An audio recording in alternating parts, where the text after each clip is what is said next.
So we can just jump right into it. I'll introduce you real quick. You are Thomas Moore.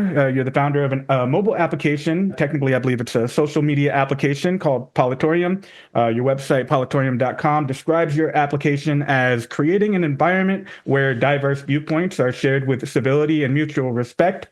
So basically, I think your goal is to create a place that breaks people out of their echo chambers where people can share dissenting viewpoints without getting into shouting matches and kind of the things you might see very often on like Reddit or sometimes even Facebook and other, social media applications. That all sound correct? Absolutely, yep. Eliminating polarization from the political atmosphere of the United States and really eventually, hopefully, every democratic nation. Making it so we just have a free and open channel of communication, at least like one place in the world that you can expect to not be trolled for your opinions. And right, is it out yet? When will it be available? I know you're still, I did see that you're like maybe beta testing it still. Right. Can you tell me about that? Yeah, well, right now we're in a closed beta test, and within the next actually 2 days we're going to launch in full an open beta. So it will be just publicly open on the App Store. We're calling it a beta because we're not going to start like a ton of marketing and promotion and advertising until we do quite a good little bit of testing, right? So debugging and everything like that. It was for the last year, up until a couple of months ago, we pulled it off the App Store. But I founded PoliTorium as a solopreneur, and built the MVP. I'm not a developer, so I had to learn a lot, and I was learning and building along the way of it being public. And that's where we got a good bit of press, Business Insider, Yahoo News picked up some stories about it. But at the end of the day, I'm not a developer, and it really truly was just a minimal viable product. It was just something to show a concept, basically. Right. And that is how I actually found my development team, who they have then completely rebuilt on a full stack, on a code, stack. I don't know a lot about it. I know React Native basically is what they build on. Right. So from that, we pulled everything dealing with the old version down, obviously, because we don't want people to use an incomplete kind of like not adequate version, basically. So in the next 2 days, though, on Tuesday morning Central Time, 9 a.m. Central Time, we will launch the open beta. So it will be available first on iOS. We want to do some debugging and testing on iOS before releasing the Android version. Then we'll do as well, because we only, our co-founder team is 3 people, 2 developers and myself. Right. So, we're taking things slow, one step at a time. So it will then become available on Android as well. And we'll still be in a beta mode where we're not, there will be some aspects of the application that you try to click and it will let you know that this is coming soon. This feature is coming soon, basically. Right. And then, once we do the full 1.0 launch, that's when we will release things like, a premium version. And the beta, everything will be completely accessible. No ads, not anything like that. But come the 1.0 launch, we will start having to consider revenue stream, raise capital and everything like that. So that will be probably about 4 weeks from now. We will launch the full 1.0 entire, the app in its entirety. I do have more questions that I want to ask about the app, but before I get into that, I would like to learn a little bit more about you. A couple things that I do know is you have mentioned, just because we have talked before, that you struggled with addiction. You were in the U.S. Army, right, as an infantryman, retired due to injuries. Then I don't know if I have all this right chronologically, but then you also got a master's in business administration. Then you went on to build this application. And then in addition to that, you're also a lifelong musician, kind of into indie rock and audio engineering and stuff. That all correct? Right, yeah, and that's actually pretty chronological as well. But I do want to note that I don't currently have a master's in business administration. I'm currently pursuing a master's in business administration. Yeah. All right. So I was going, but yeah, you got that pretty much right. I started as a musician, for a number of years and ended up moving to Boston to pursue audio engineering, and that's where I became addicted to some, pretty hard drugs, pretty much just everything under the sun, heroin, coke, crack, and everything else in between. Okay. But primarily, like, myself and most of my friends at the time struggled with heroin. That was the big one. It was everywhere in Boston. I think I was there for 2 semesters before, and I was 20 years old at the time. So this was 13 years ago. This was a good while ago. It was before like the fentanyl craze and everything like that.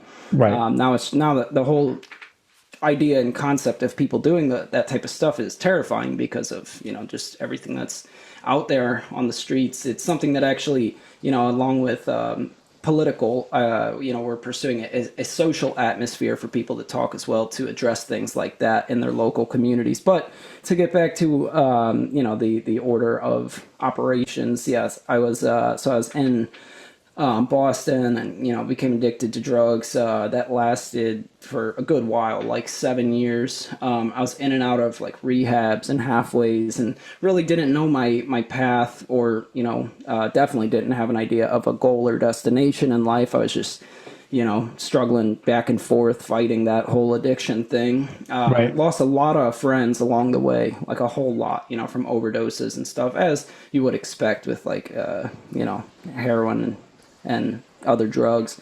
Right. Overdose is a pretty common thing, I guess you could say. But then, when I was living in West Palm Beach in a halfway house, and after like a year of being there, I was kind of just like, something's gotta change. Something's gotta give. This can't be the rest of my life, just living in a halfway house. Like, at the time, I guess I was probably 27. And so I just walked into a recruiter's office, never like had a ton, I guess, of interest in military or anything like that. But so I walked into a recruiter's office with the Army, and just ended up, talking it over with them. And luckily, because at that time I was a pretty flaky person, I was a recovering addict, and so I was a pretty flaky person. So I went in there and I was super like pumped up. I was super hype about joining the military. And then I just kind of didn't follow through with anything. But luckily, my recruiter, being a military recruiter, was extraordinarily persistent, to where he, came to my house, knocked on my doors. He found me at my job, so he wasn't letting up, basically. So I was like, all right, man, I guess let's do this. So, I'm from St. Louis, and that's where my family's at. So, I, ended up going back to St. Louis and completing my MEPS and everything there. And soon after, I was a quick, I forget what the term for it is, but basically I was like, after I signed my contract, 1 month later, I was on a plane heading to Fort Benning, because my thought process was, if I'm going to do this whole military thing, I want to be traditional about it. I'm gonna go infantry, because I could have done just something that would have given me a job afterwards, or just something where you use your brain a little bit more. Not to say you don't in the infantry. Obviously, battle tactics are no joke. It's a lot of training and everything. But yeah, so I just wanted to go traditional with it. Right. Can I ask, when you joined the military, were you still using? How did you kind of get to a point where you kind of broke free of that? Because, you're talking about like really hard drugs, and that's definitely not an easy thing to, like, I struggle with, alcoholism, and that's not even anywhere close to as addictive. I mean, I've never tried it, so I don't know, but like, like heroin and things like that. So, how did you how did you get to the point where you just got sober? Was there like a detox period? Did you have any withdrawals, anything like that? Well, it was a very long, very, very long process of PAWS, which is post-acute withdrawal symptoms. So yeah, because I was actually on Suboxone for the last, well, when I was in St. Louis before going to West Palm Beach, I was on Suboxone for a full like year and a half. And Suboxone and methadone, those two, maintenance drugs to keep you off harder drugs, they stay in your system for a really, really long time. So I was like, I had shaky hands and just depression and all kinds of stuff for a really long time. And realistically, the only thing that kept me sober was the idea of being homeless, because I was in a halfway house, and had I used, we were drug tested like 3 or 4 times a week. So had I used, I would have been homeless. I would have, so that kept me sober. Now, moving into the Army, I can definitely say no, I did not stay sober. I still struggled. I still had my addictive personality, and there was certain occasions. There was a situation where whenever I graduated Army training, not infantry, but the first 9 weeks, once you're done with that, then, you are officially like in the Army, I guess you can say. It was family day, and my mother came down to Fort Benning to visit me. And I had, she went into the store to like get me some cigarettes. I hadn't smoked in a really long time. I don't currently smoke anymore. But yeah, so she went into a gas station. She picked me up and everything. And so I just started digging through her purse. And at the time, my mom had some stuff going on, so she, had things, she had like Xanax.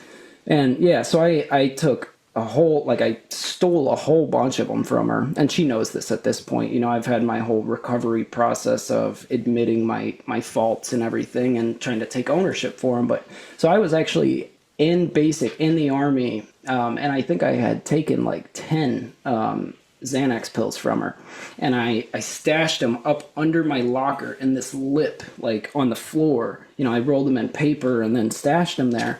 So in basic training, I was like snorting Xanax in my locker, and only like a couple of my buddies knew about it. And my basic was an option 40 and so basically a Ranger and a Special Forces basic training. It was infantry training, but everybody in my company had like option 40 contracts. So like Ranger, like to go to RASP, Ranger selection contracts. So a lot of these guys were, really, really high speed. And, but I did have some friends who are, to this day, like my brothers. So they didn't, snitch on me or anything. But yeah, so even throughout the Army, and then when I went to airborne school, I had a buddy who broke his shoulder, and I was buying his like Percocet from him and stuff. So really it didn't end there at all. Then whenever I got to Fort Riley, which is where I ended up, because I had completely messed up my chance at being a Ranger, because I got like blackout drunk and got caught by the Sergeant Airbornes and everything. And it was just a whole situation. So really, it followed me for a really, really long time. And when I got to Fort Riley, which ended up being my permanent duty station, I drank real heavily. Pretty much all the way up into the point of learning about kratom, which, once I tried that, then it was like kind of like a godsend. Like, while it is still addictive and it is still a drug and everything like that, it's probably the least of all of the evils, if there's going to be anything that keeps you clean, at least it's not like extraordinarily addictive, and there's no chance of overdose and everything like that. So I did find kratom, and at this point I was before, like up until the day I found kratom, I was drinking up until like 3 a.m. and having to drive to PT at like 5 in the morning, 6 in the morning, so I was driving there completely drunk. I one day threw up all over one of my company commanders. My whole entire military career was a disaster. And I'm retired out now due to injuries, like fully retired. But I had a situation where I punched one of my sergeants in the face when we were in Bulgaria. We were all just drinking completely, like just wasted on a 4th of July out there in Bulgaria.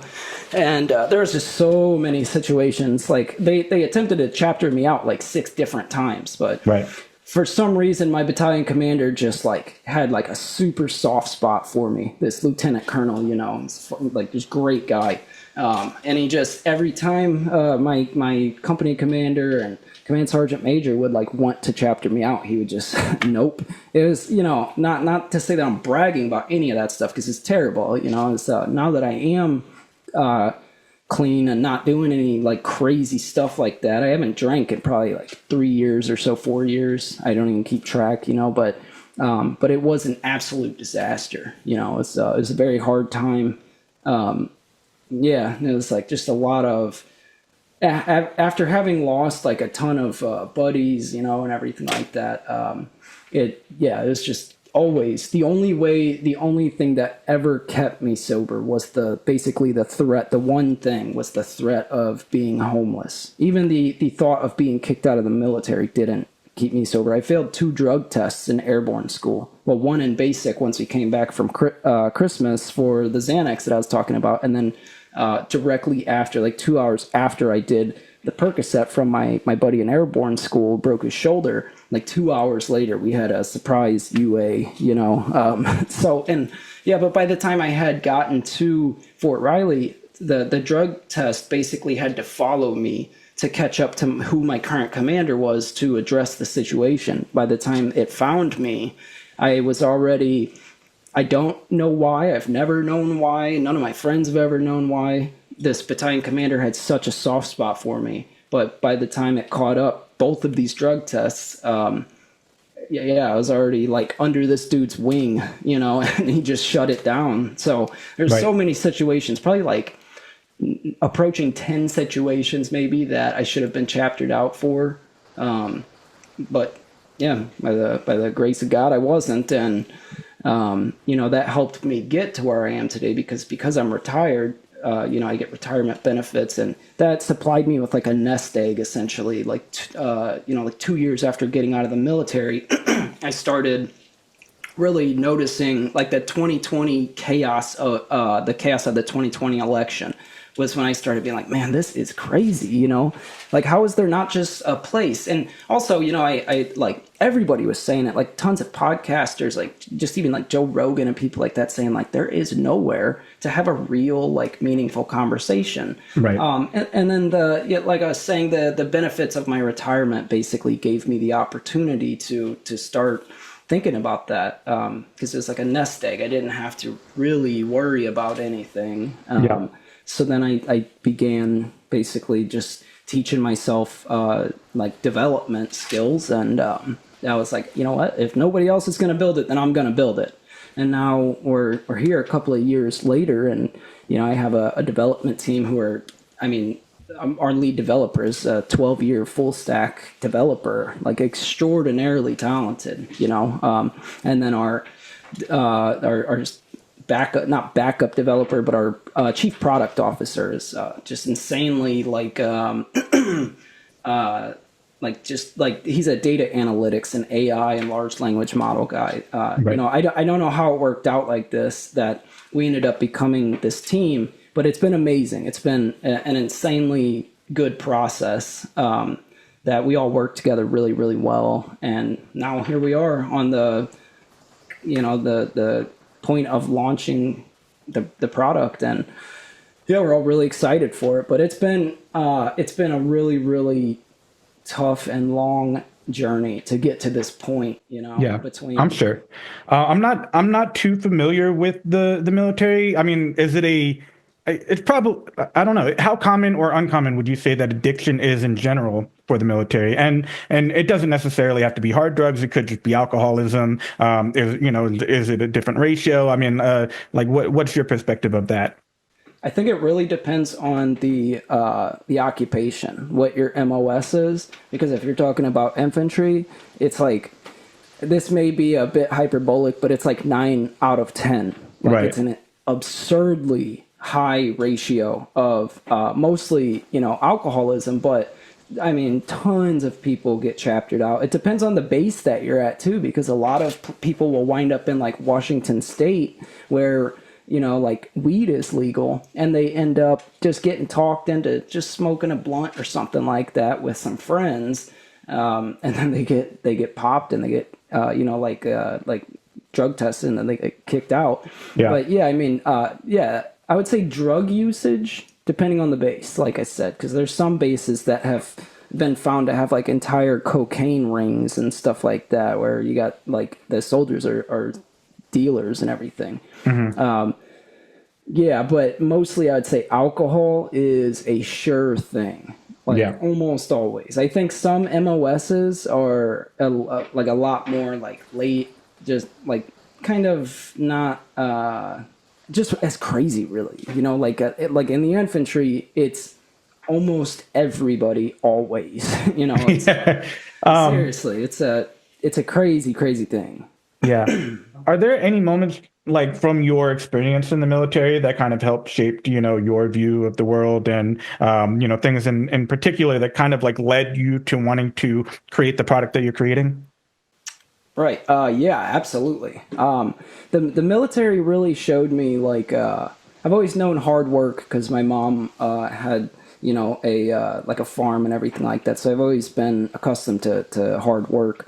But the military showed me like strength. I think mental fortitude basically, and getting to and that's what I believe is required to because we have this like tribal mentality first of all in our mind like because it's like evolution basically so we like will always defend our team and our people and but I think the mental fortitude that the military showed me is what like allowed me to kind of see things from like these good ideas on both sides, bad ideas on both sides. And, so I think it requires actual mental fortitude to be open minded enough to use a platform like PoliTorium because you don't want your side to win or to lose, I'm sorry. And you definitely don't want to say anything negative about them, because it feels like it's affecting you personally, like you're, saying something negative about yourself. So that's something that, I think being in the military allowed me to like take a step back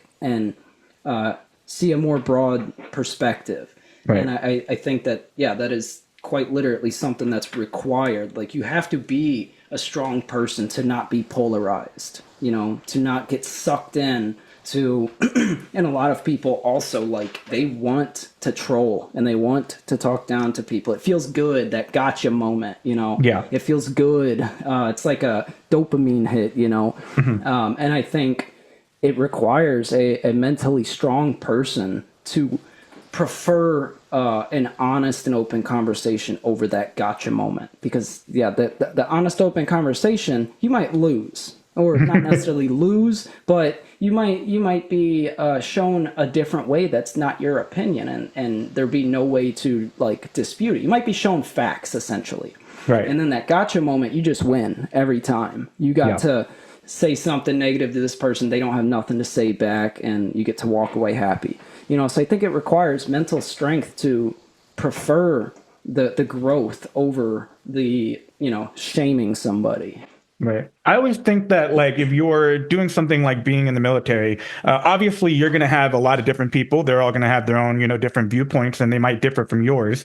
But, if you're in the military, you also have to rely on these other people, I would assume, to have your back. And that if they, if something were to, go wrong and you were to get into some kind of violent, conflict or something like that, then you need to rely on these people to be able to support you. And that, I think, ends up kind of, you were talking about tribalism. I think that is definitely a core of it. But like that tribalism overpowers the tribalism, I would think of like, I'm a whatever conservative, liberal, whatever. It doesn't even have to be those particular parties, but it's just like this team matters more than those two teams do, right? Is that Absolutely. Yeah, absolutely. The brotherhood is like I can only really speak on the infantry, but I'll say like in the infantry, obviously you're not going to get along with everybody, but you will certainly have the back of everybody when it comes down to it. Even if it's just like your squad, your platoon or whatever is at a bar and there's some kind of drama. Even the guy that you don't like in your platoon, you will be there for him. right? He like literally is your battle buddy. He's your brother at that point. You might bash him every day of the week up until that point. But once that moment comes where it's time to have his back, you will do it. It's a little sad that I feel like, as I mean, I'm just speaking from my perspective as an American, but like as Americans, I feel like we don't necessarily have that, right? I mean, it just feels like it feels like the opposite, where the divide between us is bigger than the divide, or like the, the desire that we have to like represent each other, as a whole. So yeah, I mean, that is like I think what you're trying to make is incredibly needed and necessary. But yeah, it's just like I do fear that to some degree, like you said, there are people that just, like that gotcha thing. They like the fact that, everything is, they want to own the libs, or they want to, whatever it is, but they want to, they like the fact that they're like arguing, and they like the fact that, we're not coming to a civil conversation, and sometimes civil conversations are very boring. That's the reality of it. And and I think they just don't, like, if you think about like, fight or flight, like, they don't activate the amygdala the same way. So you don't really get that same dopamine hit if we just sit here and have like an honest conversation that might be really boring about like, well, these are the pros and cons of like, our different perspectives, and maybe we see things in a different way. So I mean, how do you make sure that people are interested in in the application that you're trying to make? More so, like, why would, like, I guess really what you're kind of like, you're trying to serve healthy food, and everybody else has all these options of Wendy's, McDonald's, and all this other crap that is not good for them, but it's so loaded with dopamine. Yeah. It's so loaded right. with the things that like make you addicted to it. So how do you compete with those, platforms? Right. Yeah, that's the question, is especially how do you do it at scale? And I feel like this is exactly why nobody has made this type of platform, or it's never worked really, is how do you do it at scale? You can get 100 people to be civil and have civil discourse. How do you get 1 million people to do it, or 10 million, right? Right. So before building PoliTorium, I spent 2 full years like pondering this. How will it even work? Because some people would just simply prefer the gotcha moments and the dopamine hit. So I spent a couple of years thinking about this and came up with a system. And I think this is going to be an ever-growing learning experience and adaptation to making this work. So obviously, it will start small, because not everybody will be on this same page. But the first thing that you do is find the people that already do want this type of platform. And there's a lot of them. It's just a matter of making them aware of the platform. But that's where it all begins. But this, I think, would be a good time to share the image that I brought. This is the system that, like I said, it's an ever-growing system that, I think there will be a lot of change with it. There will be a lot of learning curves to really making this the best thing that it can possibly be. But I think it has to be a full-scale 360, never-ending cycle of the first aspect is fostering respectful discourse, is finding those people that already do want to have civil conversation, and then give them the place to do it, and always and forever encourage remaining civil and respect, and like building up just a platform where people are like, okay, let's leave all the baggage at the door, leave the trolling and the hate, and just be open and willing to hear a real conversation. That would lead into a feed of, especially utilizing AI today, it would lead into a suggested feed, essentially. So all of these platforms have an AI also algorithm that they want to keep you doom scrolling forever, as long as they possibly can. And it's not like I'm trying to do the opposite, like I'm trying to like run anybody off, but our AI algorithm is a suggested feed that's comprised of, this is how we break echo chambers. We are going to show users things that don't perfectly align with what they specifically want to see and what they like. They're going to see some stuff that, like political point of view is what I mean. They're going to see different thoughts and, philosophies and different political points of view that don't align directly with theirs. And the reason for this is breaking the echo chambers, is getting people out of their comfort zone and out of the bubble that they've been in forever because of the current the current way that social media is set up is literally showing you things that you like because they want to keep you on the platform for ad revenue as long as they possibly can. And it's like I said, it's not like we're trying to do the opposite. We're just trying to build growth. We're trying to provide growth to our users to open up their minds, and it might be a little uncomfortable and painful at first to see a whole lot of things that don't directly align with what they want to see. But this is how, you get people to be willing to grow, essentially. And then that would lead into a system that I believe is really, really important is a reputation system. So the reputation system, it's a very simple thing. It's similar to the way Reddit's point system, or karma. It's similar to where, it's basically just a sum. How many likes and dislikes have you gotten on all of your content, including comments, just anything that you've ever done on the platform? What is the sum of your like and dislike ratio? And the reason for this, so this will be this reputation point system. The user will carry all across the entire platform. Any place that a user is seen, their reputation is seen. So the reason for this is it helps other users in the community, helps the entire community basically know, is this person a troll? Or is this person constantly posting hateful content or just not quality content?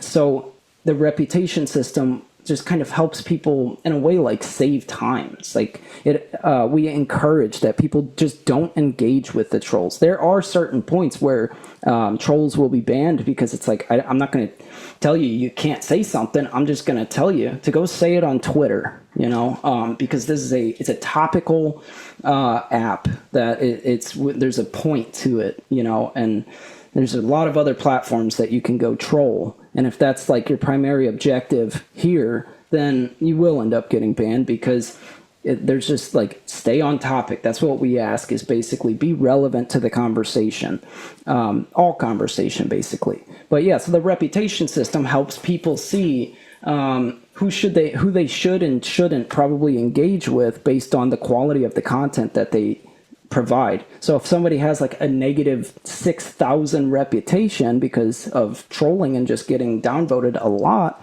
I think a lot of users will be weary of wasting their time talking to them, because it's like, why do people want to specifically spend time having a back and forth debate with a troll? Somebody like being racist, like just to purposefully get under your skin, or somebody just saying like the most wild things just to specifically irk people, so right. The reputation system will encourage that people just leave it alone, conversate with somebody that's more inclined to have a real conversation. That is why you're here after all.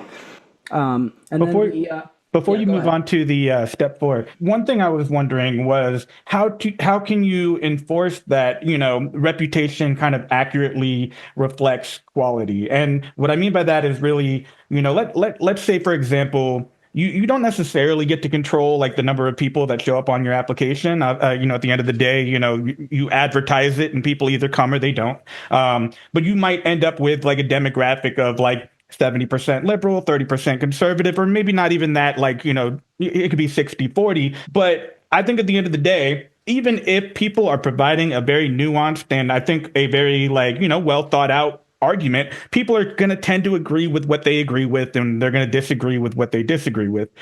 So there still might be a little bit of an issue with things. One particular viewpoint pervading, in terms of like reputation and things like that. Right. So how do you handle that? That's a question that, I've been asking myself for a really long time, and it comes in the form of several different answers. First being some extraordinarily specific targeted marketing and keeping track of demographics, trying to keep the scale balanced always. So if we're seeing like 70% conservative and 20% liberal and 10% independent, then we know we need to probably stop any kind of marketing, not altogether, but we need to shift our marketing to different platforms, and different places altogether, and try to just balance the scale. So if we're seeing 70% conservative, then pull back on any kind of Twitter marketing, which realistically we're doing a very, very small amount of actual paid advertisement, because I just don't believe that a lot of people care about that. They want to, nowadays it's all about like earned media and the peso system for marketing. But anyway, so it's about, focused market and places that will more than likely bring in a specific demographic. So that is one aspect of it. And also, just as the circle kind of explains, basically, it all comes back to fostering that desire to have this place. All right, we will always have a tribal mentality, and this will be like a growing period where one person might come to the app and just by nature, just by like how they currently conversate, might immediately troll and then end up with some sort of 1 day or 3 day or 7 day ban, and it will be a learning process for each and every person, because we are tribal. And we want our side to win, and we don't want to feel uncomfortable, and we don't want to feel wrong. So naturally, there will be a whole lot of like one-sidedness and people downvoting, every single conservative or every single liberal post that they see. And it's all just going to be a process of like encouraging people to be fair, encouraging them to want to have this place to exist in a fair atmosphere, so we can be the best people and country, and just to get rid of all these social issues that we talk about, but that's all we do is talk about them. We don't even talk, we just bicker and we argue. So the most important aspect is getting people to the point of wanting a fair platform and a fair atmosphere. So that at the start especially, but all the way through, there will always be people that will downvote every single post on the opposite side. It's gonna happen no matter what. And it might, we have a really, really good bot detection system, especially for how new of a company we are. But there will even be bots that break through and are able to do the exact same thing. And that'll take time. And so everything is gonna be a learning and growth process. But the most important aspect is getting people to the point of wanting to have this platform. So it comes down to like, if you downvote every single post on this side, then they're just going to downvote every single post on this side, and then nobody wins. And it's all about just like the ethos of the community, which the ethos of the community is the absolute pillars that the platform will be built on. And, it's even in our bylaws that our ethos will always come first before investors, bottom dollar. The ethos, we will never change our always putting the best experience for the user first. We'll never change that in order to make money or to bend the knee to anybody, because we just believe that this is a place that should exist. And if we can just, slowly build the user base, that's why I don't want to see anything just go viral, because it will never work if anything happens like that. But if we just build, what we're trying to do is change the way human beings, particularly Americans right now, but change the way we view politics and political discourse. Change it was always supposed to be by the people, for the people and everything. And it's just obviously has gotten to a point where it's just simply not that. The people's word, politicians can say anything they want, win office, get into office, and then do the exact opposite, and it's things that we need to conversate about to just remove the polarization. The reason people will downvote the other side is pure polarization, right. Is wanting, their guy and their side to have the upper leg basically always. And it's a philosophy. It's changing the way that people think about it. So can I make sure I understand? You're kind of like including a mechanism that kind of not, I mean, I guess you could say limits, or at least tracks, the way that people are upvoting and downvoting. If somebody is constantly downvoting all of the things from the opposite side, then maybe that flags that user, or is only upvoting like one particular side, not trying to, at least, put in a good faith effort to, try to see different viewpoints. Then you're trying to, include some kind of moderation tools for that. Right. Yeah. So it's somewhat similar to on X. They just recently did this exact same thing where theirs is like way like the opposite of the point we're trying to get to. But they did track if you're constantly downvoting a specific side. What they do is limit your reach, so you get punished. Right. for doing things like that. That's not the route that we are trying to go. The route that we're trying to go is, so if they're constantly doing, downvoting another side, and like I said, this is all a learning process to keep it as fair as possible for all sides, to give everybody the same opportunities to be happy on the platform and just be happy, discussing political and social discourse. So we're not going to just, make it so we limit your reach and now nobody's even seeing your stuff. We'll never do something like that, like shadow banning and stuff like that. We'll never do something like that. I feel like it defeats the entire purpose of what we're trying to do. So, it will be a learning process of how do we get people to not do that. And it might be, the algorithm showing them maybe less intensive stuff that they disagree with and more moderate that anybody can be like, I agree with that. So, so it's an algorithm that will, it will kind of read like how much of the other side can you currently handle and remain fair and be willing to discuss. And if it gets to a point where this person's just like downvoting every single one of them, then maybe we pull back and show them more moderate content. And it will be something that happens, most definitely. Did you want to move on to step 4 here? I cut you off, but... No, that's definitely fine. So step 4 is the AI tone and phrase detection. So just basically, there's a lot of condescending attitudes. Is mostly what gotcha moments are. It's just being super sarcastic and condescending. Mm-hmm. So. So we use AI for the exact reason, like if somebody were to say some crazy outlandish thing, about a class of people, like somebody should die or something like that, our AI detection would obviously take notice of that, and some sort of mute or something like that would happen. And the same thing for like tone and phrase detection is if like every single time you're commenting, or discussing with somebody, it's just nonstop talking down to them, it will essentially be the same thing as just like saying some horrible outlandish thing. Maybe not as extreme, but just to kind of like pull back on that a little bit and just be forthcoming, just be like, have integrity in your conversating skills, and just be kind, be polite. Like, this is how we grow. If all you're doing is trying to put everybody down and put them in their place, like, we're all defeating the purpose here. So the AI tone detection is an extremely important aspect, because there is a lot of, condescending talk, But yeah, so step 5 is, so nobody will ever be required to verify, their identity. You can use,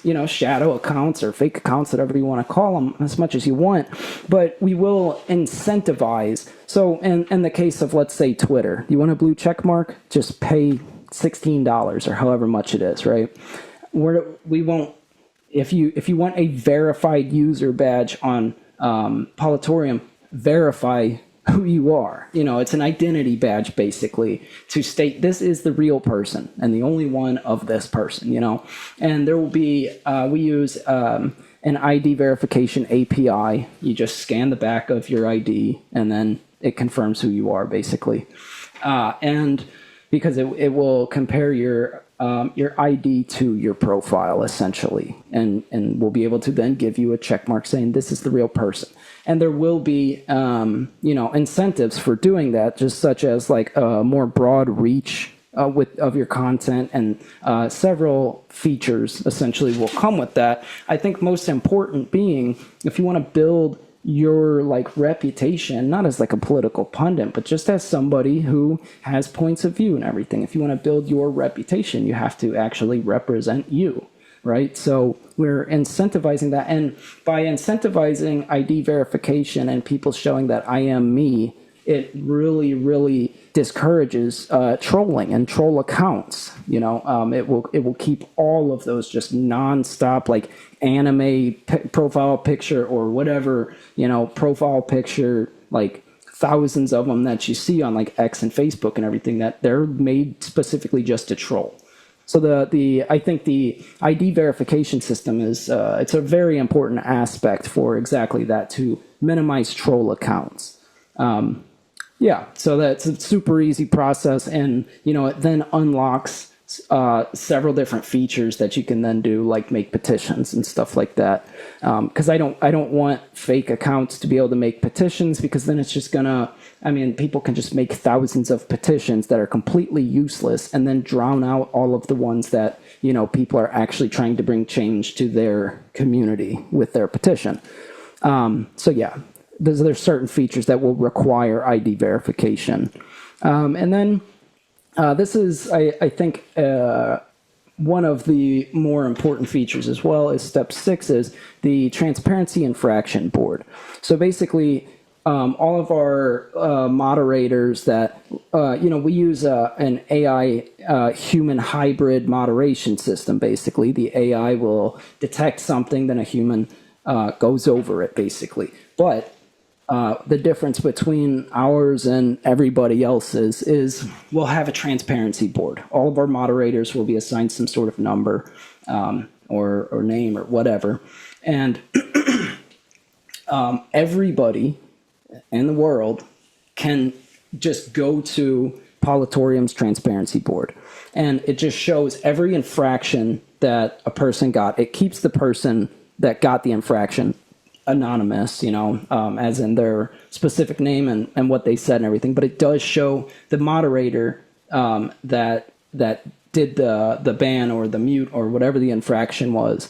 And this will they can appeal the infraction, which will send the content, and then the content would then be, this is a whole system actually, but then the content would be made public, where the community can then come in and decide, did this break our ethos or terms of service? And basically we're looking for the most efficient way to take away the power of controlling freedom of speech. We want to give we want to make sure the freedom of speech stays within the grasp of the community, not the corporation. So the transparency board, then you can see your ban and everybody else's, or mute or whatever. You can appeal it, just that person specifically can appeal their infraction. And then it gets brought to the appeal system, where the whole world can see it and vote, did this violate our community terms of service and our ethos? So, because AI makes a lot of mistakes. Humans have bias, and this is the exact reason for doing this system is we all have bias. We all think a certain way, and if somebody, let's say somebody on the right is a moderator and doesn't like some post, even though it didn't violate the terms of service, they just don't like it for whatever reason, it's a post on the left, then they just give them an infraction for it. It happens every day.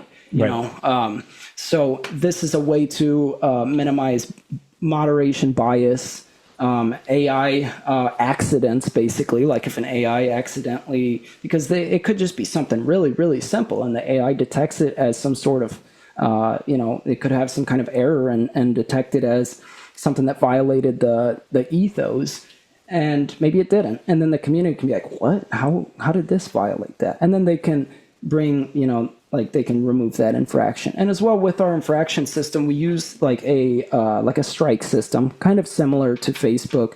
And it's you can get so certain levels of violation, like some are worse than others. Some will get you a strike and a half. Some will get you a half a strike, right?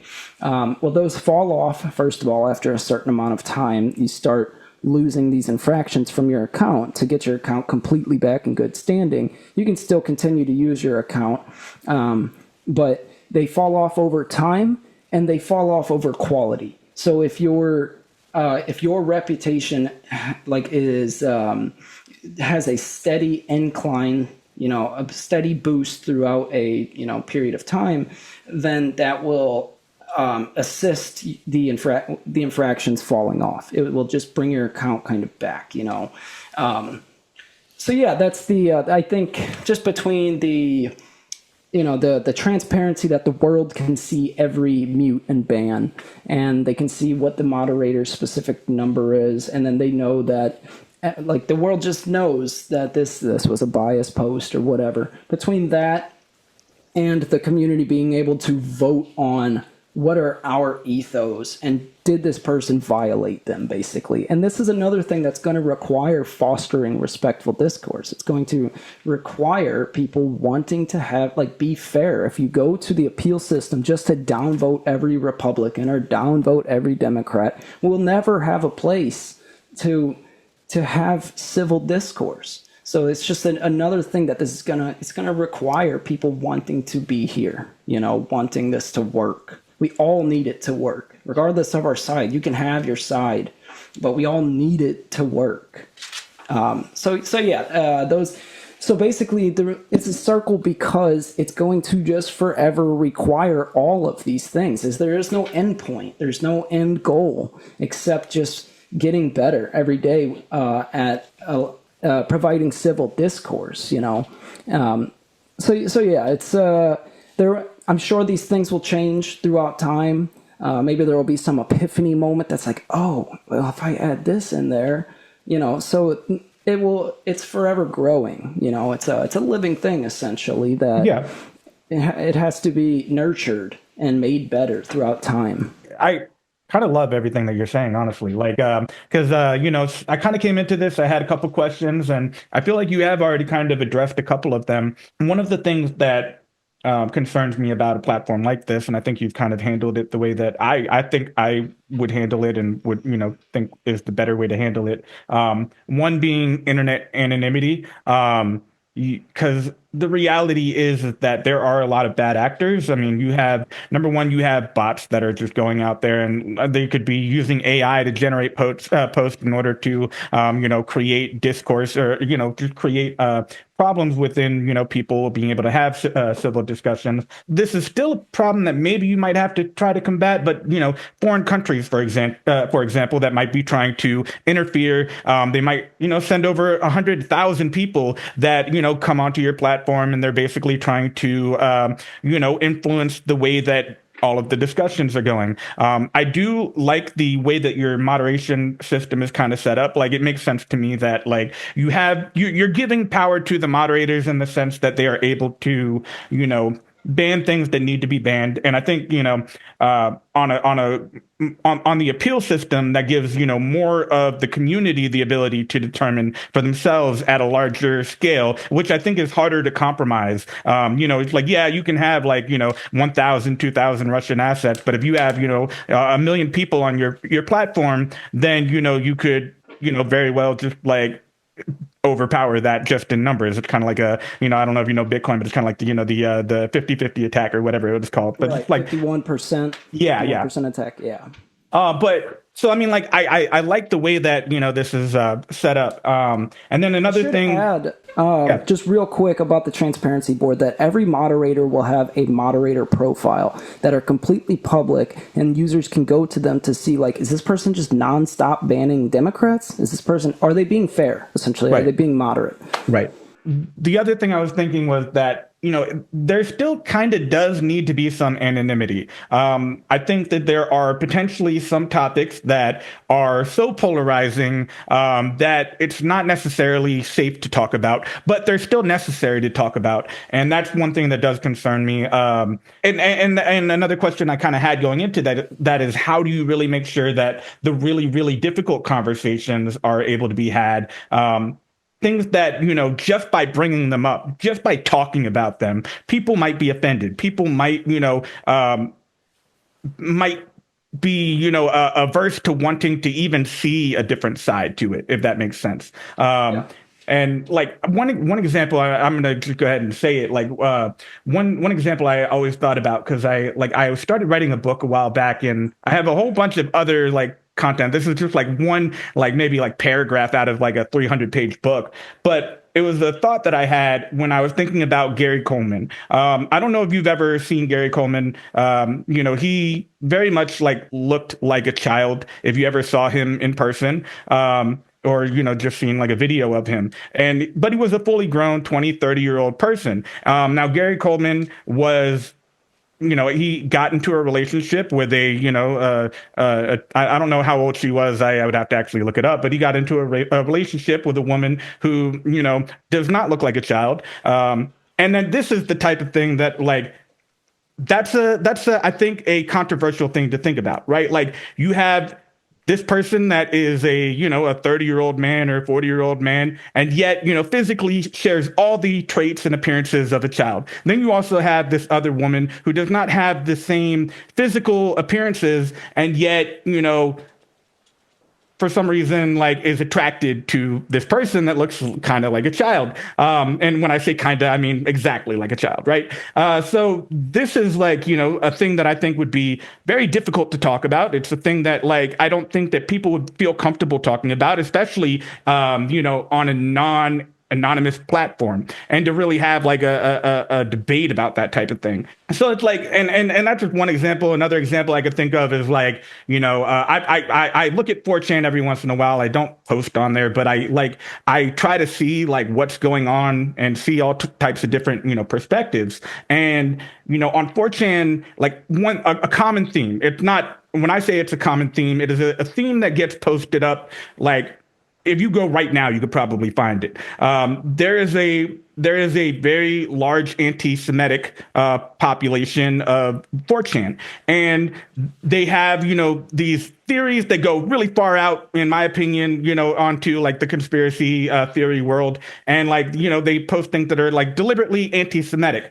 But there's also, those people probably feel like they do have a valid perspective to some degree. And, is that something that you would allow to have, a civil discourse about on your platform? Or does that go too far into, like, if you're able to frame it in a way that it does sound civil and it's not insulting anybody, would that be allowed on the platform? Like, it's fine to talk about, just like really typical things like, LGBTQ, like that.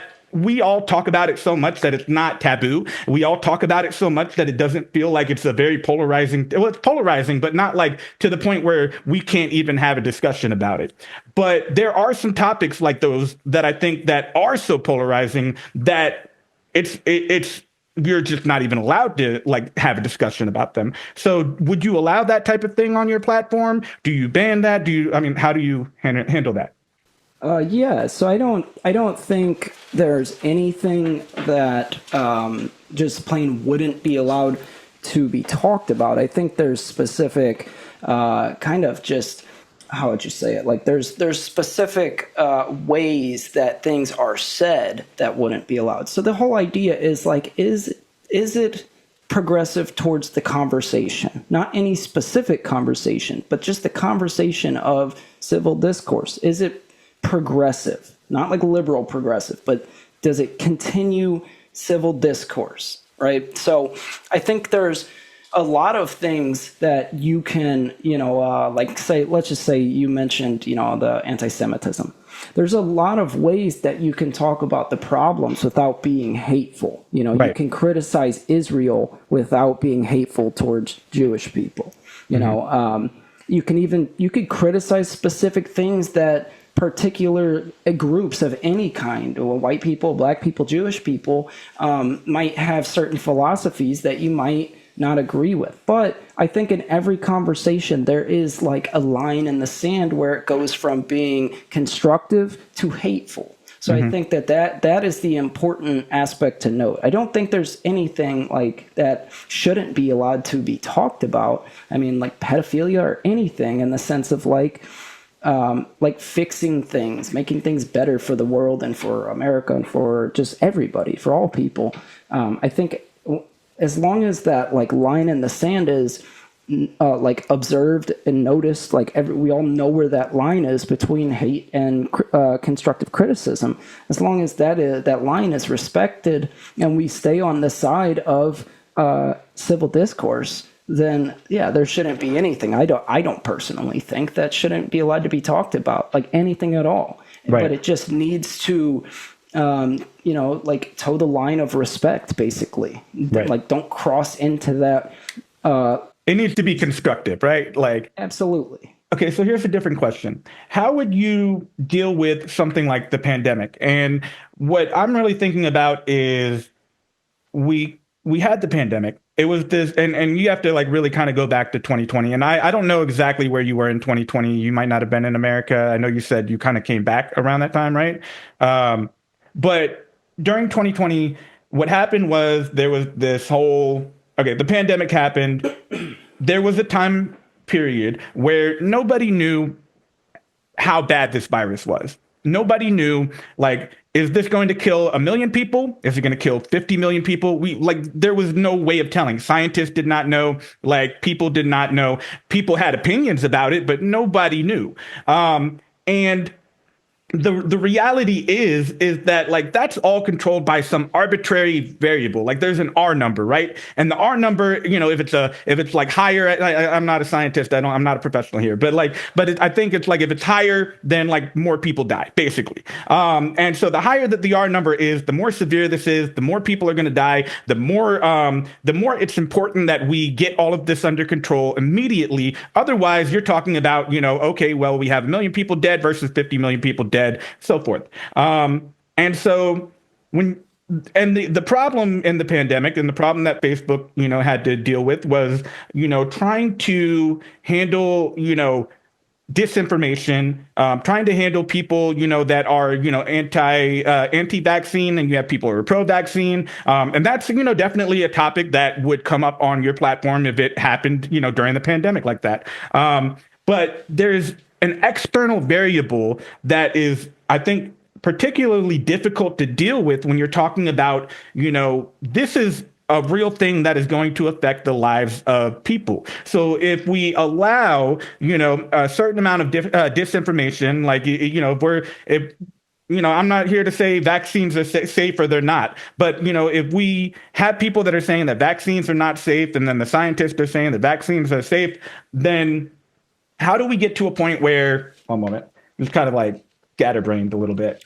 I definitely get what you're saying. Like, how do we get to the point where there's not, like, the platform's not flooded with, like, mis and disinformation, but it's also people are, like, allowed to talk. Right. Yeah, so, I mean... And the concern, though, is that, like, maybe if people are allowed to talk, that could result in death, right? Or maybe if they aren't allowed to talk, that could also result in death. And then you kind of have to pick a side. Like, I think Meta picked their side. And so that's, I think, a particularly difficult thing to kind of consider. So how would you kind of handle that type of scenario? Yeah, definitely. That's a great question. We have several. First of all, like it all, just like everything else in the platform, kind of is a hybrid between philosophies and the ethos and the functionality of the app as well. We do have a system that is called Ask an Expert, where you can essentially tag a specific person in it, and it kind of creates like a post, but it falls under the Ask an Expert spot instead of like the post feed or your local feed. And that specific spot is so people can see like what do all of the experts in a particular field think about whatever the situation or the scenario is. So I think that's one way to hear it straight from the horse's mouth of the expert of, whatever the situation is. But also I do think that X had it more right than Facebook did with community notes versus third-party fact checkers. I think third-party fact checkers are extremely biased, especially because a lot of them get bought by already biased people. So community notes is also an aspect of PoliTorium where everybody can chime in. I think and hard to talk about things like that, or hard to kind of steer. Like, let's say something new breaks out, right? Let's just say another pandemic, just as an example. And we don't really have all of the facts, and people are just throwing around a bunch of this is true and that's true and this is not and that's not, right? Well, what our expectations would be for a situation like that is what is fact-based? Like, what it has already been proven. What do we already know for sure? If it's just stuff that people are throwing out there, but also, what do we not know for sure? Let's say, for instance, the whole ivermectin situation. People were painted as just these weirdos taking this horse dewormer. But then it did turn out, and it is factually correct, it's on Google and everything, that, first of all, the medication won some Nobel Prize or some kind of crazy prize, but for being so good, essentially. But then it did turn out that now the same doctors that were saying they were pushing a vaccine instead of medication.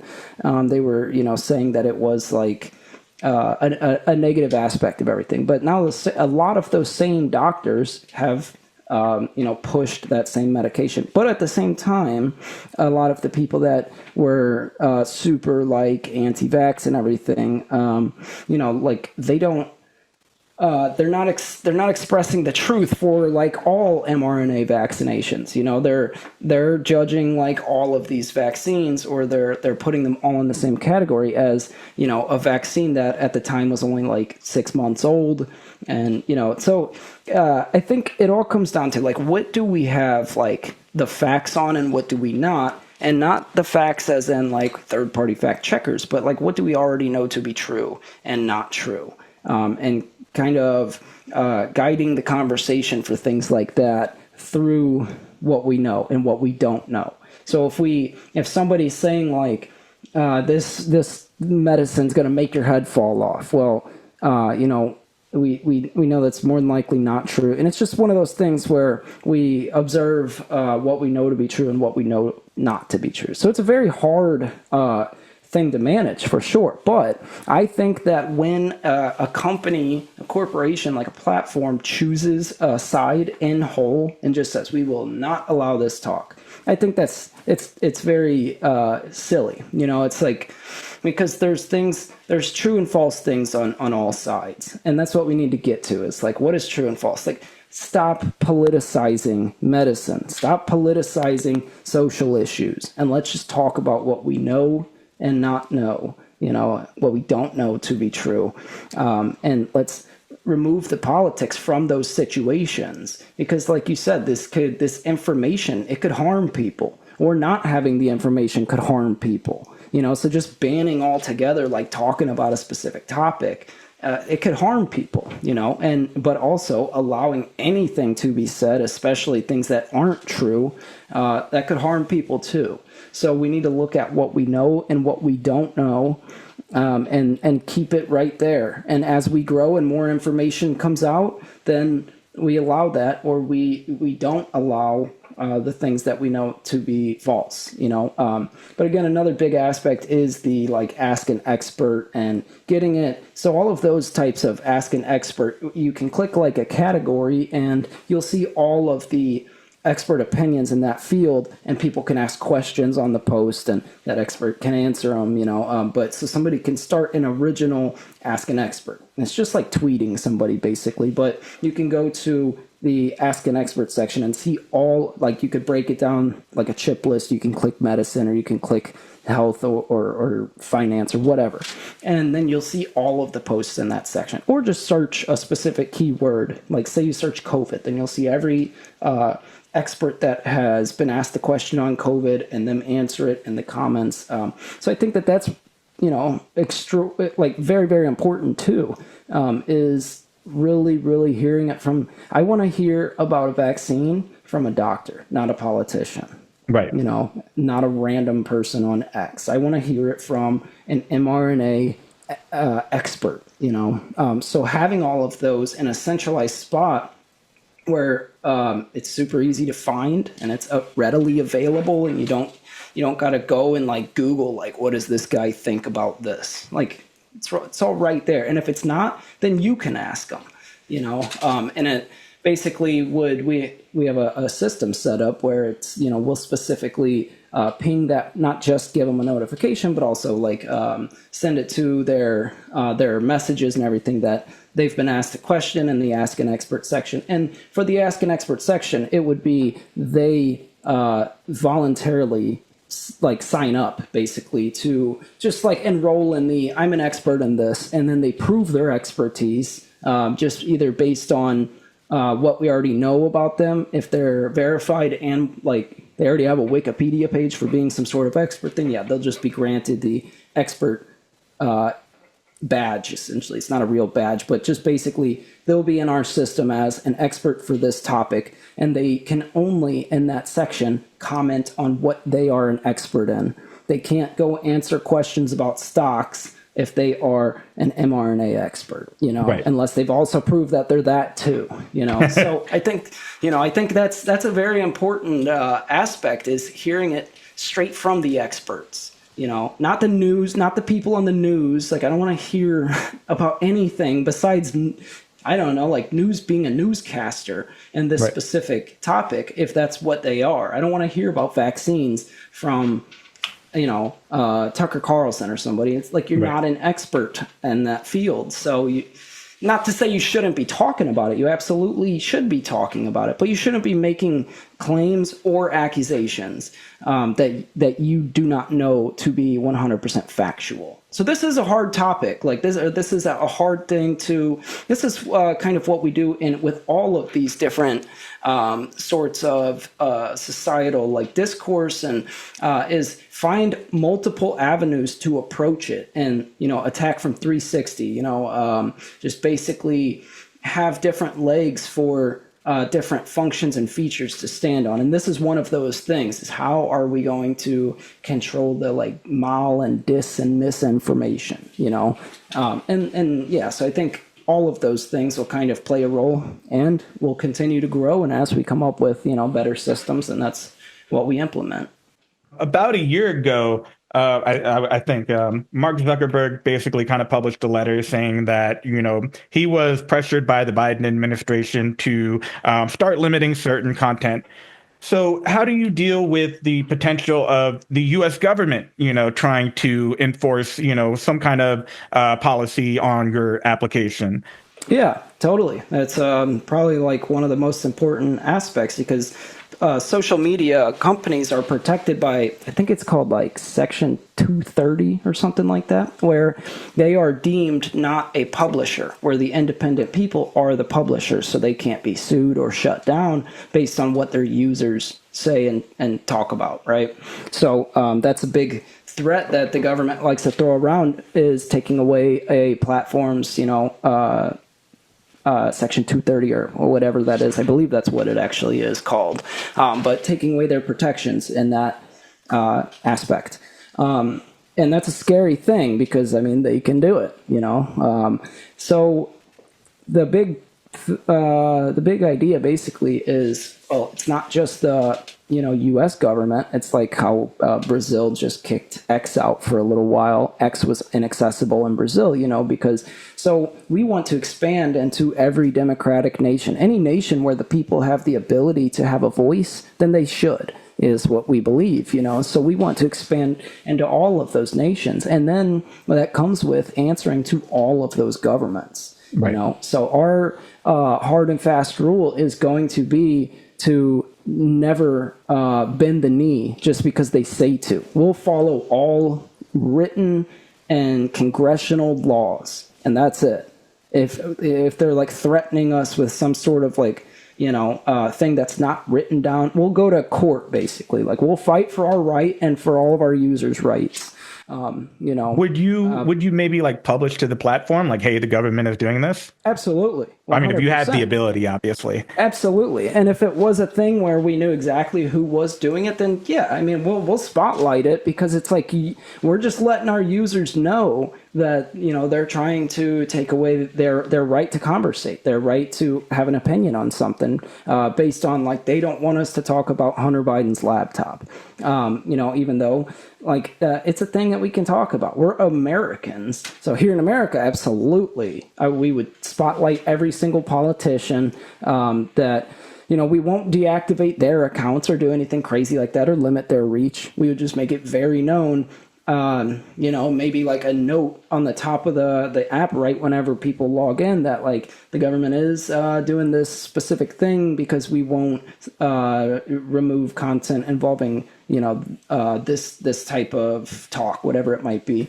and these are the politicians that are trying to do it, just to make it known. Because so there's a big saying right now with the Trump mandate, where everybody's like, any Republican that goes against Trump, they're like, oh, we're going to primary them, meaning we're not going to vote for them in the primaries because they won't support this. Well, that's not involving Trump or Republicans, but we will encourage the same thing. If this politician is trying to take away your ability to talk about this, primary them. And that's the only thing to really do, and I'm not going to ever encourage like a revolt or anything like that, but yeah, so that's something like, if it's written down on paper and it is an official law in the country that we're operating in, then yeah, we'll obey the law, but we will not. It's a hard and fast rule that we will not bend the knee to anybody in government, like just literally anybody, because once you do it once. Look at Facebook, once you do it once, they expect it forever. So never. I'm not going to say like they'll have to come shut us down, because we will obey the law. If it's law, then it's law. And if they try to shut us down without following the system of law, then we'll just wind up in court and everything, But so some things might end up actually being banned in Brazil or the UK or wherever else. If it's a law, then we're going to follow it, no matter the country, I do feel like, you are going to be at a little bit of a disadvantage, because at the end of the day, you would be a social media platform. And so ultimately your competitors would be other social media platforms where people, already have established themselves, are making a lot of money. So one possible concern is, people may not want you to be able to succeed. People may not want, there are definitely politicians who profit off of, people just arguing with each other. There are other social media, companies, like, for example, Facebook definitely like makes money from everybody just arguing with each other, because that drives more engagement, and that is kind of their business model. It's one thing to say, you're not going to, bend the knee to the government. But, like, for example, Zuckerberg, has bought out a lot of applications. I mean, I think he owns like Facebook, Instagram, WeChat, Snapchat, like Threads. He owns all of these different companies. So what do you say, like, if Zuckerberg comes up to you and says, okay, I want to buy your platform for $5 billion. That's a lot of money. Like, I personally, I like to think of myself as an ethical person.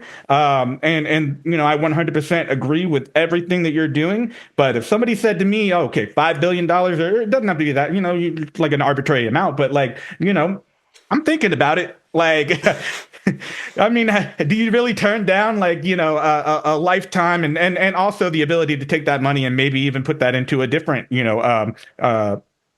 application or a different, endeavor? Yeah, that's a good question. Because really, I think that it would all depend on like whether or not the buyout comes with a non-compete clause. Because if it doesn't, well, then yeah, then I'll more than likely take it and hire a world of developers to make an even better platform. But as far as my philosophy of ever selling PoliTorium goes, it's like I said, I have a nest egg from retirement, and I'm comfortable, and my family's doing good and everything. Like, can I go like feed people in Africa? No. I would like to do a lot of social causes like that, but if, say, it was Elon Musk or Mark Zuckerberg, if it was anybody that has not proven themselves to be somebody that cares about the cause, this is like part of our ethos. I could get sued for taking a buyout by my user, because it's like part of our bylaws that we will always, we will always. So like we have what is that word? Fiducial?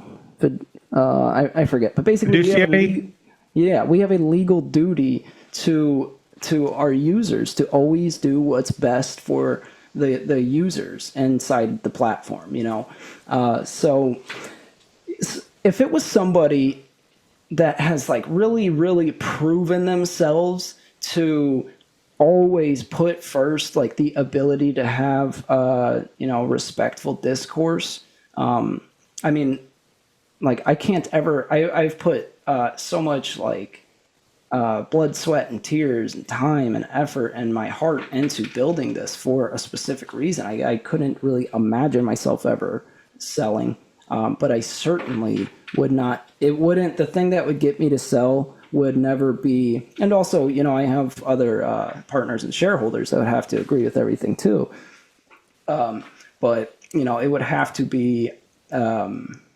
Somebody that cares about the cause, not that can just write a check, because it's just a check. And our bylaws do not put first our shareholders' financial interest. Our bylaws put first our users' experience and ability to have social discourse, political discourse, and civil discourse.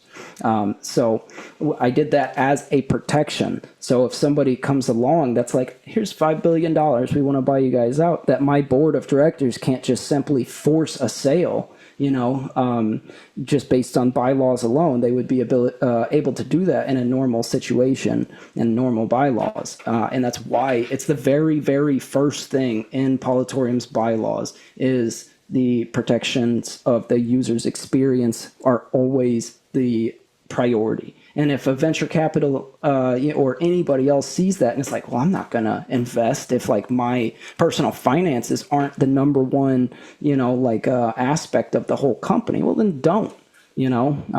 Just don't, because this is what needs to come first. I just simply believe that this platform needs to exist. I've had a lot of people actually say like, oh, look at you, going to make money on, gonna profit off of social discourse and everything. How noble. It's like, well, we are a company. I do have developers that have to get paid and, right. Marketers and everything.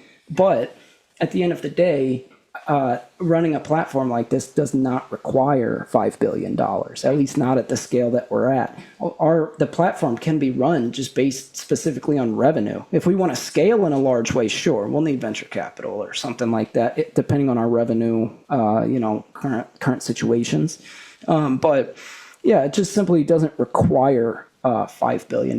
But if there was not any kind of non-compete clause, and I would be fully able and capable to essentially just, I guess the intellectual property would stay with PoliTorium, but I would basically just be changing the name and just, start, it would be like more of a marketing process than anything else, but to rebuild and everything. But with $5 billion, I could hire a lot of developers to make something much, much better, something that works great, still isn't just based on revenue, but is based on user experience, So I think it's a very circumstantial question, but if it was just like Musk or Zuckerberg saying, here's a huge check, then no, there's no way.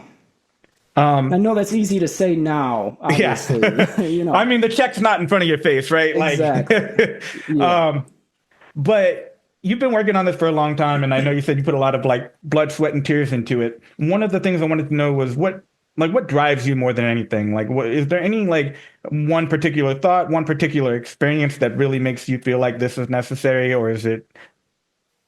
Yeah, I mean, basically, it sounds cliche, but making a difference, making a real difference. Not just like sending over to the Red Cross a bag of beans for somebody in need, but making a long-term difference, changing, like quite literally changing the way our tribal mentality works, changing us on a, not like, a subatomic level or something, like not changing our DNA, but changing our philosophies and the way that in our brains we view, discourse, basically changing just how the outlook of conversation, just all conversation, to the point of where when we conversate, we want growth out of it. We expect growth instead of, like a dopamine hit, where we do the hard thing for, the better outcome, basically, and that's the thing that drives me, like, more than literally anything. It's like, of course, I want to see America's, political discourse get better and people just be more willing to talk. But even outside of that, social discourse and just basically just changing the way that we look at conversation and being like, okay, this is the thing that I don't want to agree with this guy, but I know he's right. So changing the way that we look at that, and instead of being in denial in our own minds, we're willing to admit when we're wrong or when we're learning something. We're willing to learn, So that's the thing that I think drives me the most. So before I conclude this podcast, is there anything that you personally wanted to address that maybe hasn't come up in this conversation, or any other, lingering thoughts? Probably a whole lot. I mean, you're welcome to, talk about literally anything that, burning desires is what they're called, right? Yeah. Yeah, that's what they're called in like AA and everything. I've been there. Burning desires. Yeah. Yeah. I mean, I think, mostly, I would just like to basically reiterate that we can all have a better world. What we are right now is like just a bunch of like pawns, for people that, mostly unelected people, that they want us to be doing exactly what we're doing. They want us at each other's gourds, like they want us to be at war with one another. They don't care what side you're on. They don't care at all. This is like big money talking, and it's beneficial to them to keep us separated, to not working together, to not thinking of, what the, how do we get the best outcome for America? Also, what I would like to add is a big thing that I'd like to tell people about that might not know about it is something called ranked choice voting.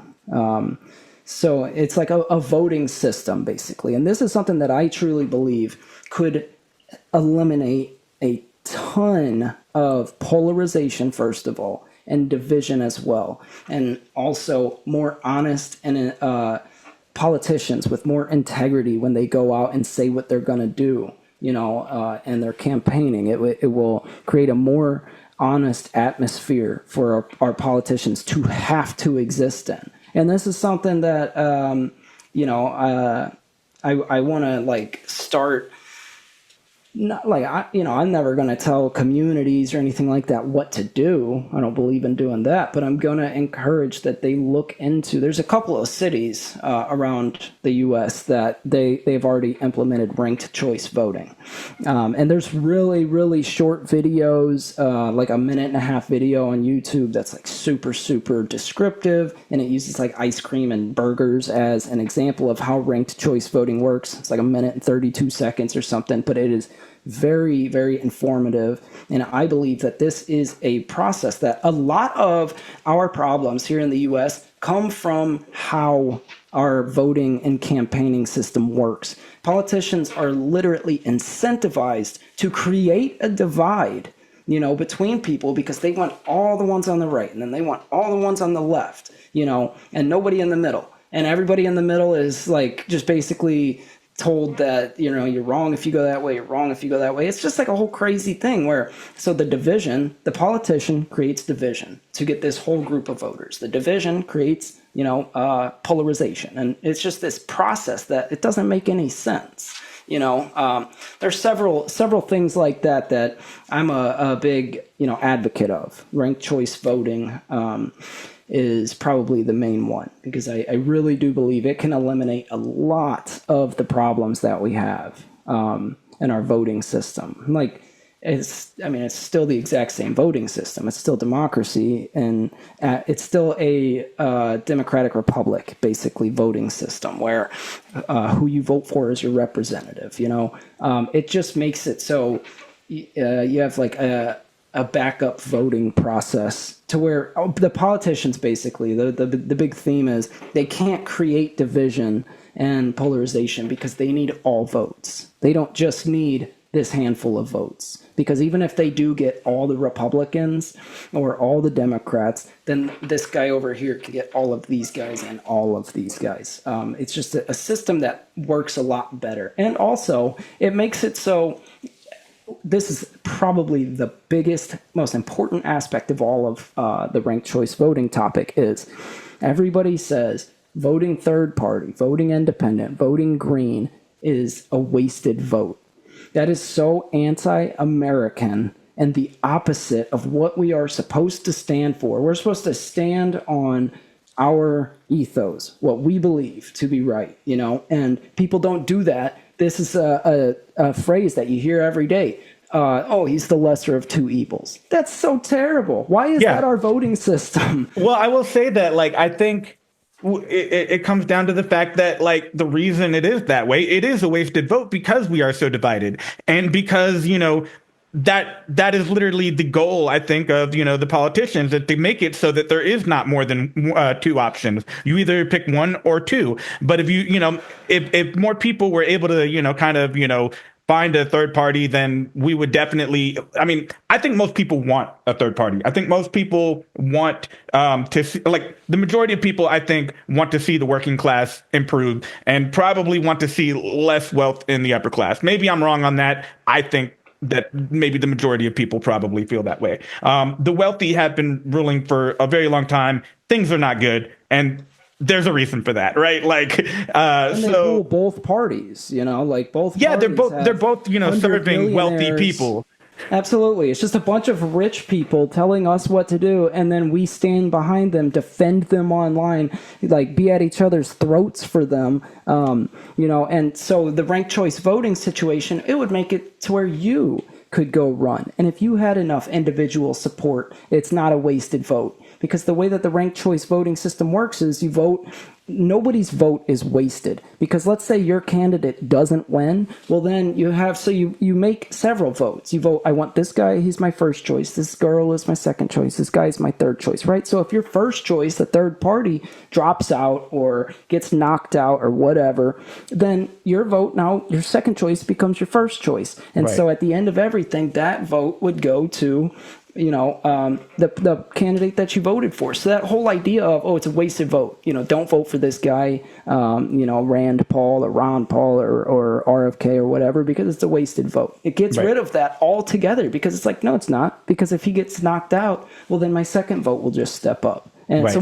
everybody's vote, everybody's individual vote counts. If you're legally allowed to vote, then your vote will be counted on election day. There is no, I voted him, he dropped out 2 days later, now I don't get a vote no more.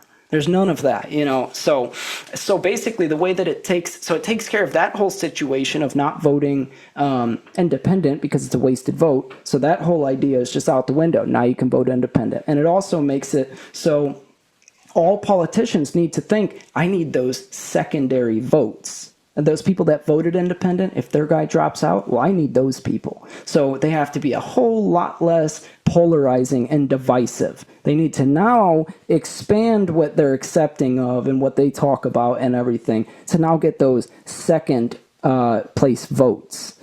So it really helps with a whole lot of different aspects of all of this. Basically, a ton of our political discourse problems would be solved with just simply allowing a second and third place vote, without making it so it's impossible to vote independent. It would make it literally whoever has the most individual support wins. And everybody's vote gets to count. I am a huge advocate for ranked choice voting. I don't see what any problems could come of it.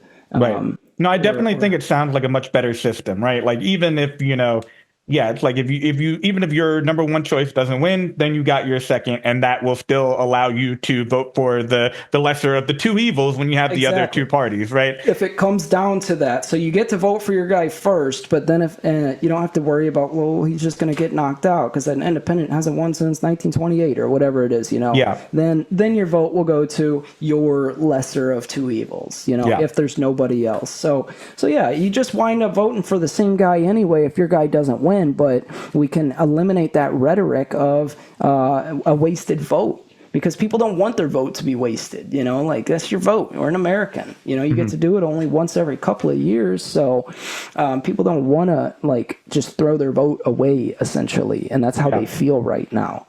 But a ranked choice voting would take care of a whole lot of different problems in our political atmosphere. And it would be very, very beneficial for the country. It would really make the politicians a whole lot less divisive. Right. It would eliminate essentially extremism. Not that we have super crazy extremism here with our politicians, but it would eliminate the any kind of far left, far right rhetoric, because it encourages politicians to be more centered, because they need those second and third place votes. I agree with pretty much everything that you're saying, and I really, really hope that this app, becomes successful. I think it's something that we as a society really need. That there's always I'm kind of a pessimist, so I always feel like, man, there's so many factors working against it, right? And I think I think it comes down to there are a lot of people that don't want to see an application like this, succeed. Absolutely. And those people also have a lot of power. They have a lot of money. And that always concerns me. But it's for sure needed, right? It's needed like water, right? To be able to be a human and be able to function in our society. We need to be able to not groupthink. We need to be able to have dissenting opinions. And even if they're dissenting, even if we disagree on all of these things, we all kind of have these blind spots, right? And I feel like, we're all we're co-pilots with each other, or you maybe infantry people, right? We are literally going into war together. And yet, we refuse to communicate with each other.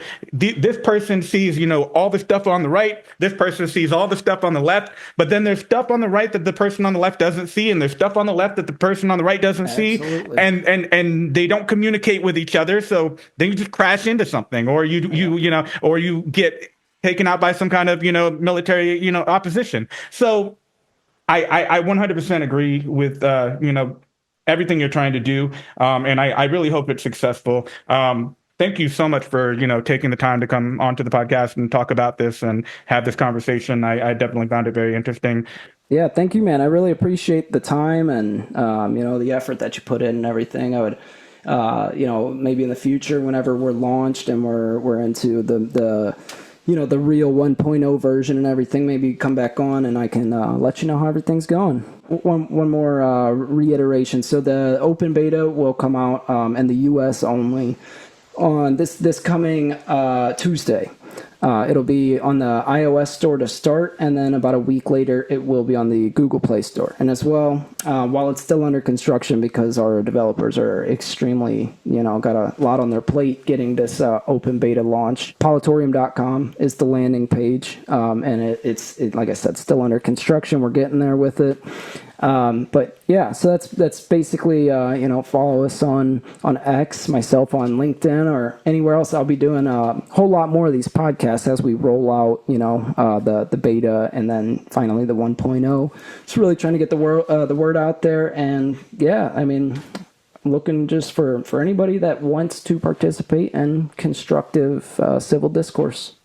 All right. And that would be, I believe, February 18th, Tuesday. And I will post all the links and everything in the description if anybody wants to check that out.